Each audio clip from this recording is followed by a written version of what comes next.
Welcome back to Good Morning LaLa and Paul Greene, who's an actor, a father, an artist, a musician, and like the face of Hallmark, apparently.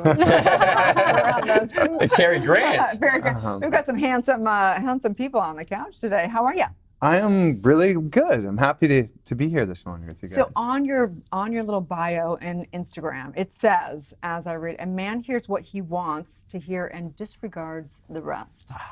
Whoa. Isn't that true? Yes. I know, is it? I mean, it's a Simon and Garfunkel. Maybe all of us, right? Yeah, not just men. Right?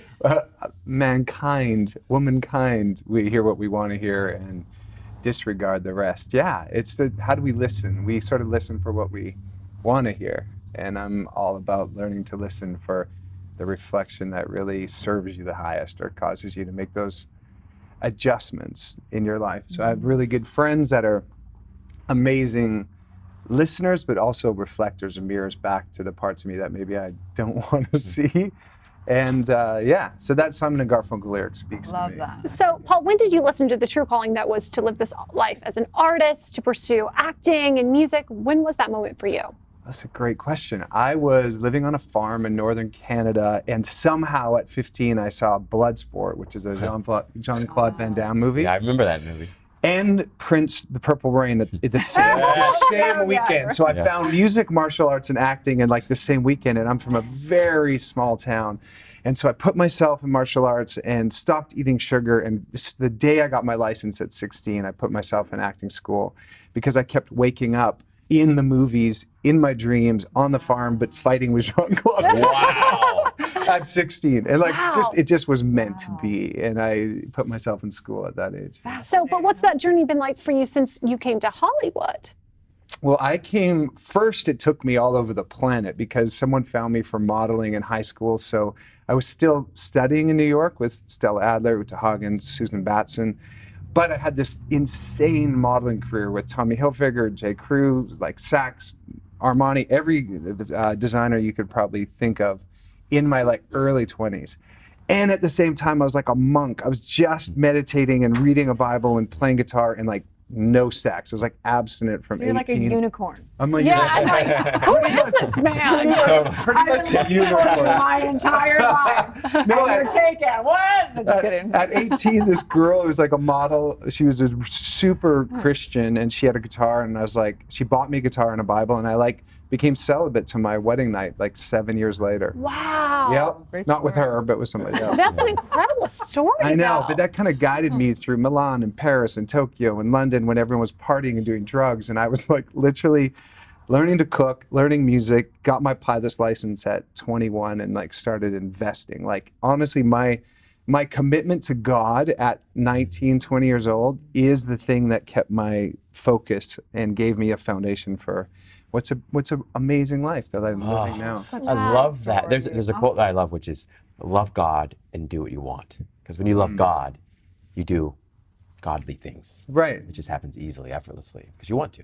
That's right. And it's sometimes hard to do the opposite direction. Just do what you want and then love God. Right. Because you might get lost in your own weeds a little Right. bit. Just self-serving yourself a little bit. That's profound. It really is. What was the most difficult part of that journey, or your entire journey to date? You know, growing and changing, and as you have this vision of who God is and what God is, and as you age and you travel, and that changes. So making peace with that, and not letting go of the tradition of your family and your parents, because my relationship with God has changed so dramatically since I was 13, 17, 20, 30. So what is it 40. now? What was it and what is it now?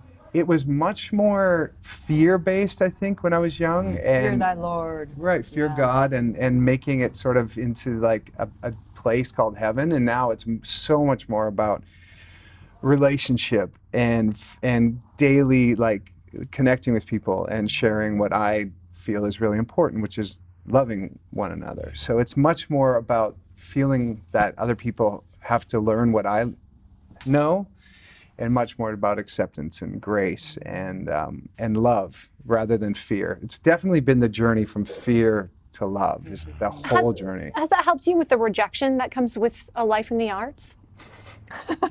Talking about rejection, since I've been in LA 15 years, my manager gave me this hilarious statistic this was already 3 years ago, that I had been on 660 auditions and had 630 no's. Wow. 30 yes. Wow. Yeah. I mean, one yes is really all you need. So if it's Game of Thrones is your yes, or if, whatever, right? You only need one, but I've had 30. But 630 times I've heard someone say, "You're not it. You are not." So dealing with rejection, it's just not taking it personally and just next. But then being like gentle and kind and loving to yourself in your thoughts on purpose. Yeah. But isn't that faith? I mean, knowing that it's like, fine, if that's not meant to be, that's not meant to be, right? Yeah, and that goes in and out, right? Sometimes that's easier to do than other times. When you get a bunch of hits in a row, you're like, am I delusional? Am I supposed to be doing this thing that 1% of the planet can do, or like has success in, or can feed their family? I have a son. Through acting, there's moments when the phone stops ringing and you start going, am I doing the right thing?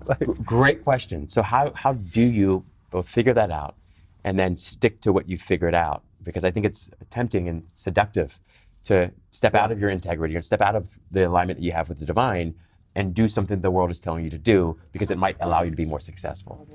Yeah, I mean, just making your life about something bigger than yourself, about being a contribution. And if you're just focused on like your career and your trajectory and who you're trying to be in the world, you'll get so lost and go so in and out of possibility. But when you're with bigger problems, which is for me helping to find a cure for ALS, which my dad passed away from, or there's an autism found with Kate Winslet and Margaret, Eric's daughter, that I'm a part of for raising money for autism. So I think in those times when you're like, what am I doing? You're like, okay, how am I contributing? And that gets you through. Beautiful. I think you guys definitely need to like. Exchange. We're already friends. I'm sorry, Have it's some happening. consciousness work for all the guys and get them together and figure it all out.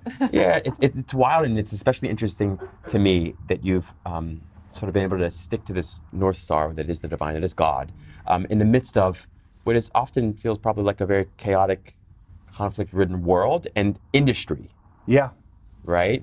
Yeah, I have amazing parents for sure. My dad, who's, like I said, passed, and my mom, and I've just got this huge family of like 65 people, like massive family. That's a big family. Big support. And my friends here, like we were talking about before, are honest reflections to me. They don't let me get so self-absorbed that I lose my North Star or lose my way, because it's a very narcissistic industry, whether it's music or like I heard her talking about earlier about like analytics or likes, rather than just giving your gift and doing what you love every day and let the world like it or reject it, and find multiple ways of creating income that aren't just relying on yourself, right?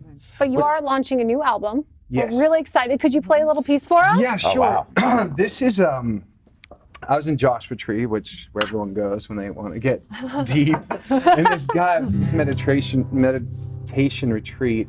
I didn't know this guy, and he whispered into my ear. He goes, "This unforgiveness will come after your very soul." And he said, "Let it go." He didn't know me. He just was like given this message. Then he said, "Freedom for your soul. Let it go." And that's the name. My album is called Freedom for Your Soul. And this is about a very specific thing that happened in my life, about that I've thought I'd forgiven, and realized as you get older, you sort of just knew how to look good and say, yeah, I've forgiven him, and like, we're good, but it wasn't. And as you get older, you're just a deeper level of letting go and forgiveness, right? It's been a while since I've seen your face. It's taken me some time to find my place. I've had some troubles trusting love. I was waiting for help from above. From time to time, my story came around. I left out the parts that would burn the whole house down. And just when life was starting to make sense, I tore down a wall built a fence. Let it go, go, go. Freedom for your soul. Let it go, go, go. It takes everything you own. Let it go, go, go. So it's the first. Yes. And it goes into this whole bit about the wounds you would give me were the ones that healed me, and when the shame was gone, new life I felt. So it's this journey of forgiveness and freedom, and the album's called Freedom for Your Soul, and it's a tribute to my father. So it's a bit of country, bit of folk, bit Americana, and like you're driving across the desert and you're listening to an old 8-track from your dad or your grandpa. It's got that kind of vibe. Yeah. And when is it going to be available? May 8th, I'm doing a show here at in town at the Hotel Cafe at 8 p.m. Oh, on cool. the 8th. Yeah, so And we're launching that morning on paulgreene.com. That's my website first, and then eventually it'll end up on all the other platforms. But the incredible fans of our show, One Calls a Heart, are called Hearties, and this is also sort of a dedication to them because they also really like the style of music that my dad really liked. So I love it. You're a testament to listening to and following and trusting your heart and not the analytics, because that place you tapped into, you could feel it. It's Yeah. palpable. right, You know, really powerful. So thank you so much. So Yeah, you're welcome. Thank you so much. Thank Yeah, you so much. thank Stay you. tuned. We'll be right back.